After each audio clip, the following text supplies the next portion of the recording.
ప్రేమ స్వరూపులారా, ఈనాడు మానవుడు ద్వైతమును అభివృద్ధి గావించుకుంటూ పోతున్నాడు. Today man is developing duality. ద్వైతము ఏనాటికైనా కూడా మన దుఃఖాన్ని దూరం చేయలేదు. Duality can never free you from sorrow and misery. దుఃఖమును మరింత అభివృద్ధి గావించుతుంది. It can only develop sorrows and misery. ఆనందమునకు అత్యంత దూరము చేస్తుంది. It make you far distant from bliss and joy. కనుక ఈనాడు అద్వైతము అనేటువంటి యొక్క ఏకత్వాన్ని మనం వహించడానికి తగిన కృషి చేయాలి. Therefore, we should make efforts in order to reach that state of Advaita. ఆ ఏకత్వం ఒక్కటే, అది ఏ ప్రేమ. That unity, unifying factor ఈ is only ప్రేమకు love. ఫలితము కానీ, ఈ ప్రేమకు మార్గము కానీ, ఈ యొక్క ప్రేమకు సాధన కానీ ప్రేమనే. The path, the means, the instrument to reach this love is love alone. మన ప్రేమను ఎంత పెంచుకుంటూ పెంచుకుంటూ మనం పోదుమో మన యొక్క ఆనందము అంత పెరుగుతూ పెరుగుతూ పోతుంది. As we go on developing love more and more, our joy, our delight goes on. ఈనాటి మన ప్రేమను increasing. సంకుచితం గావించుకుంటున్నాం. Today we are converting our love into నేను a narrow. నావారు అనేటువంటి దానిపైనే దీనిని హద్దుగా ఏర్పరచుకుంటున్నాము. We are setting limits to our love only to myself and to ఈ my people. పరిమితిని దాటి అనేకత్వమైనటువంటి యొక్క మానవత్వంలో ఉండినటువంటి దివ్యత్వం ఒక్కటే అనే సత్యాన్ని గుర్తించి అందరినీ ప్రేమించాలి. You go beyond yourself and your family and go right up to the end of humanity. Love everyone as the very embodiment of God. అందరి యందు అంతో ఇంతో ఉన్నటువంటిది ప్రేమ ఒక్కటే. It is only love which is found in every human being in small దానినే manner or a big ఉపనిషత్తులు manner. అణోరణీయాన్ Mahato మహీయాన్ అన్నారు. The same thing has been expressed as in the smallest it remains as the smallest, and in the biggest it remains as the biggest. సూక్ష్మమైనట్టి అణువున సూక్ష్మమగుచు మేటి వస్తువు నందున మేటి ఎగుచు అంతటను సర్వసాక్షి అయి అలరునట్టి ఆత్మయే బ్రహ్మ, బ్రహ్మయే ఆత్మయగును, ఆత్మయే బ్రహ్మ, ఆత్మయే బ్రహ్మ, బ్రహ్మయే ఆత్మయగును. It remains as smaller than the smallest in all small objects. It is bigger than the biggest and the mightiest in the big objects. And it also remains as a witness for all the things that are taking place in big and small as well. And that is Atma. Atma is Brahma and Brahma is Atma. స్వభావస్తు ప్రవర్తతే అని ఉపనిషత్తు చెప్పింది. అనగా ఈ ప్రకృతి స్వాభావికంగానే తమ యొక్క కర్తవ్యాన్ని నిర్వర్తించుకుంటూ వస్తున్నది. The Upanishad has declared that nature functions quite naturally and automatically. దీనిని మరొకరు ఉద్ధరించటం కానీ, నశింపచేయటం కానీ, లేక ప్రోత్సహింపచేయటం కానీ సాధ్యము కాదు. There is no need and it is not possible either for any person either to improve it or to destroy it. ఇది ప్రకృతి యొక్క స్వభావం. This is the very nature. ఇది పెరిగి తరగనటువంటి యొక్క అమృతత్వమైనటువంటి యొక్క ఆత్మతత్వము. Nature in a way is the very aspect of Atma, immortality itself. It does not change in a way. ఇట్టి పరతత్వాన్ని ప్రకృతికి ప్రబోధింపగాంచి దీనికి కొన్ని రకములైనటువంటి యొక్క గుణములను సృష్టించుకుంటూ వచ్చింది. In order to make this immortal divinity clearer to people who are having a natural limitation, certain qualities have been described. అవి సత్వ రజో తమో గుణములు. And those three qualities are Sattva, Rajas and Tamas. ఈ గుణములను ప్రకృతి యందు వ్యాపింపచేయాలన్నా దీనికి కొన్ని ఉపాధులు అత్యవసరము. If you want that these three qualities should manifest themselves in nature, there is need for some physical bodies, some form. ఆ యొక్క ఉపాధులే బ్రహ్మ, విష్ణు, మహేశ్వరులు అనేటువంటి పేరుతో ప్రకటన చేస్తూ వచ్చింది. Those very forms are Brahma, Vishnu and Maheshwara. బ్రహ్మ, విష్ణు, మహేశ్వరులు కేవలం దేహదారులు కాదు. Brahma, Vishnu, Maheshwaras do not have such physical bodies as such. ఇది కేవలము గుణోపాధి స్వరూపులు. They are only the embodiment of attributes. ఇటువంటి గుణముల యొక్క ఆకారమును ధరించినటువంటి యొక్క దివ్య స్వరూపములే ఈ యొక్క బ్రహ్మతత్వము, ఈశ్వరత్వము, విష్ణుత్వము. This Brahma Tattva, Vishnutva and Ishwaratva are only the forms which have qualities as their very basis and content.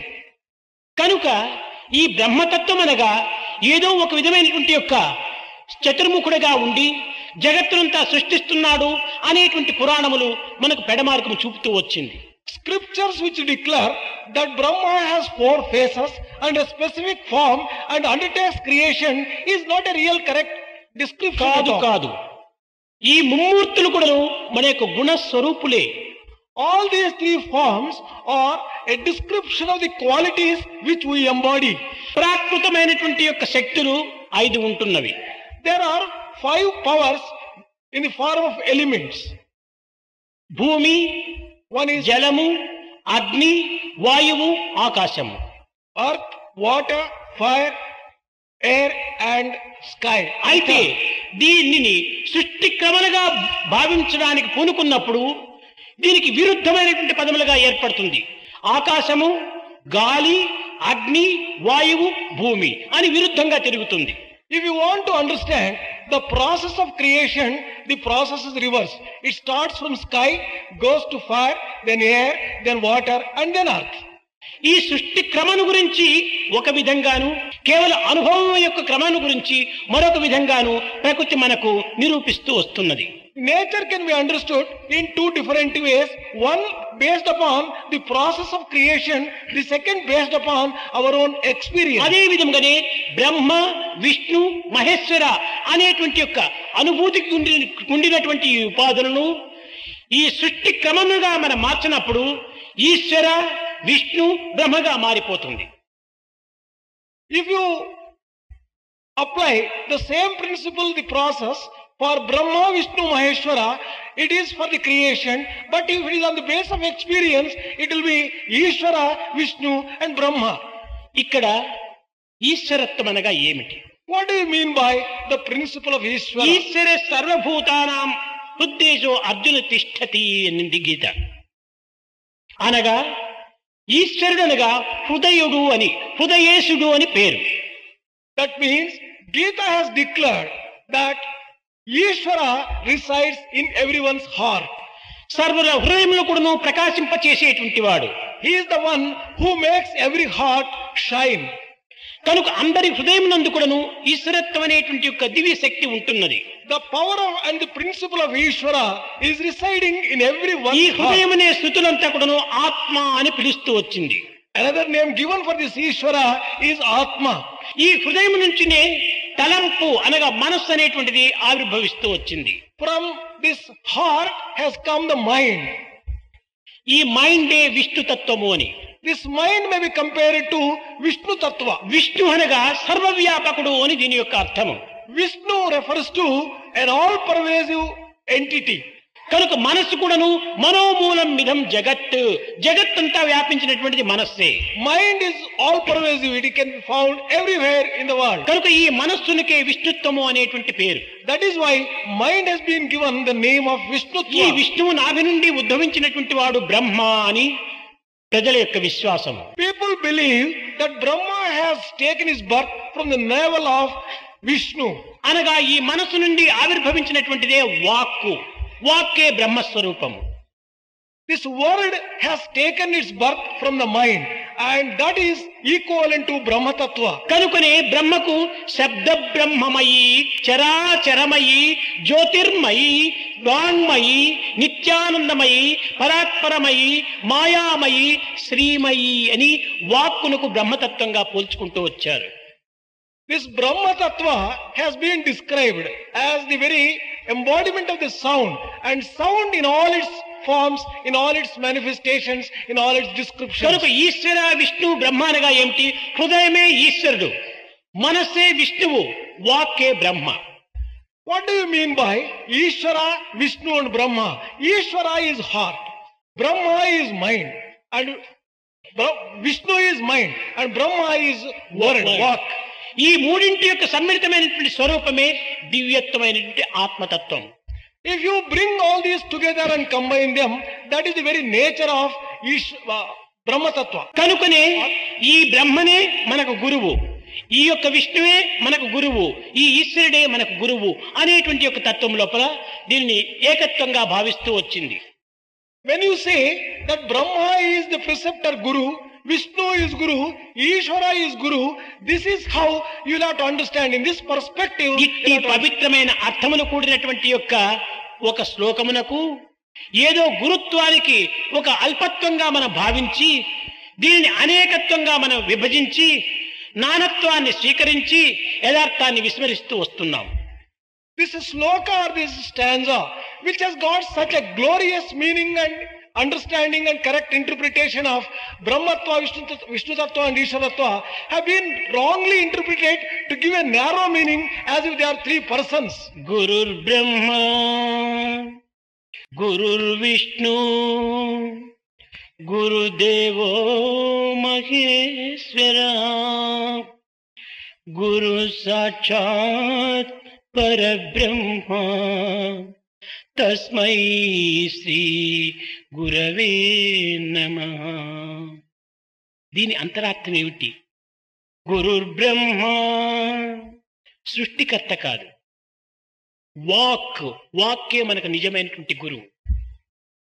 గురుర్ Vishnu, మనస్సు, సర్వవ్యాపకమైనటువంటి మనస్సు, సర్వత్రా తిరిగేటువంటి మనస్సు, సర్వభూతముల యందు కూడా ఉండినటువంటి మనస్సు, సర్వక్షేత్రముల యందు కూడాను ప్రతిష్ఠ అయినటువంటి మనస్సు, అదే విష్ణుత్వము. What do you mean by this sloka? It only means that the word is Brahma and that must be taken as Guru. Mind also, which is all pervasive, must be taken as Guru and as an aspect of Vishnu.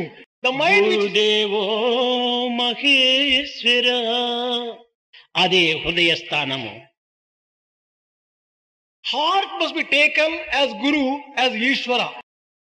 గురు సాక్షాత్ పరబ్రహ్మ, తస్మై శ్రీ గురవే నమః. ఈ మూడింటి యొక్క ఏకత్వమైనటువంటి యొక్క దివ్యత్వమే ఆత్మతత్వము, అదే మనకు గురువు అని చెప్పారు. And in fact, the Parabrahma Swarupa, which is a combination of Brahma, Vishnu, Maheshwara, all these three aspects of word, mind and heart, that alone is divinity and a true divinity.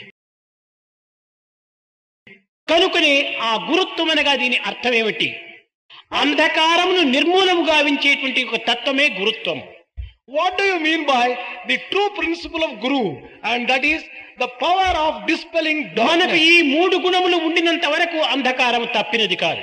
So long as you have got these three qualities, you cannot be free from darkness. కనుకనే ఈ మూడు గుణములకు అతీతమైనటువంటి స్థాయిని మనం పొందినప్పుడే అదే గురుత్వము అన్నారు. ఇంకా బోధించడం కాదు.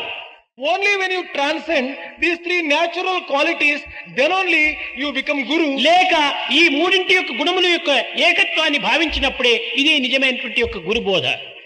If you can combine the three qualities of Sattva, Raja, Tamo in correct proportion, then that it becomes real Guru ఈ Bodha. మూడింటి యొక్క ఏకత్వము అదే మమాత్మ సర్వభూతాత్మ,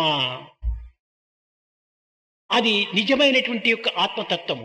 సర్వులు యందు ఉండినటువంటిది ఒక్కటే, ఏకోవసి సర్వభూతాంతరాత్మ.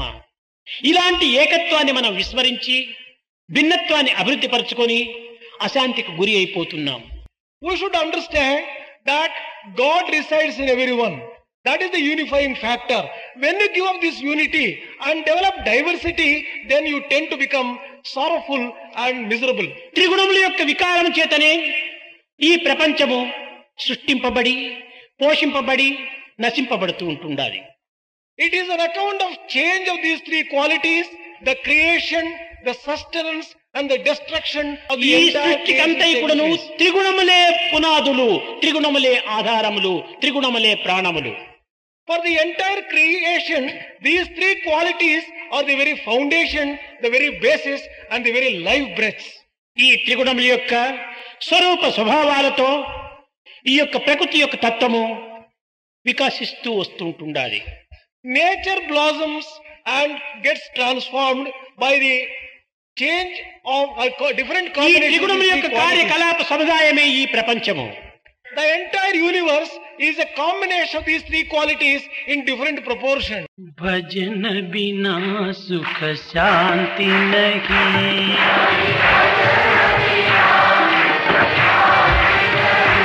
हरि भजन बिना सुख शांति नहीं,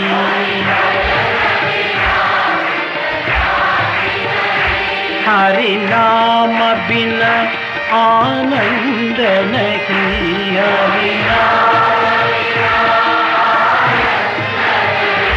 हरि नाम बिना आनंद नहीं,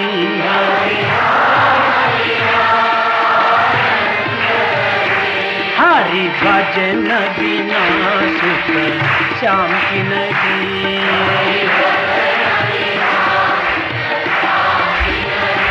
जप जान बिना संयोग नहीं, जप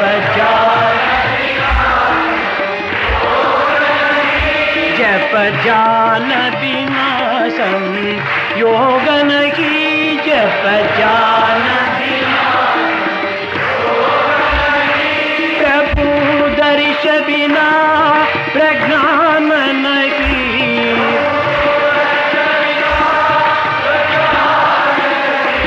दया धर्म बिना सत्कर्म नहीं,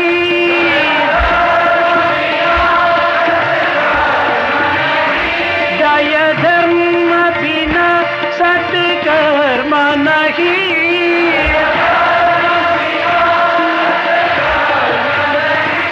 भगवान बिना कोई अपना नहीं,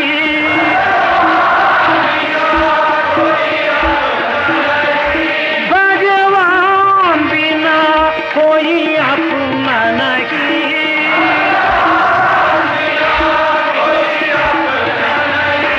हरि नाम बिना परमात्मा नहीं,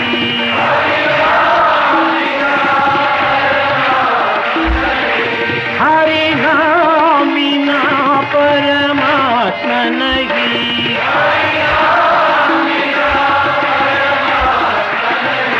हरि भजन बिना सुख शांति नहीं,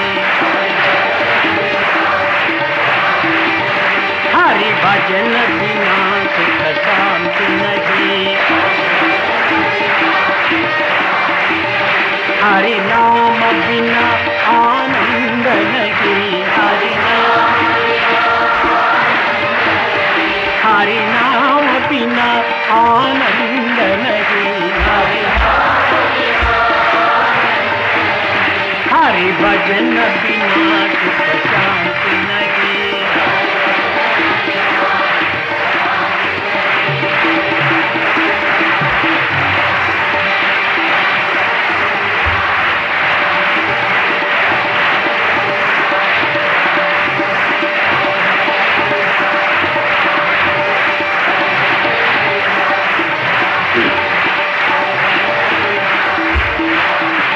हरि नाम बिना आनंद नहीं, हरि भजन बिना सुख शांति नहीं।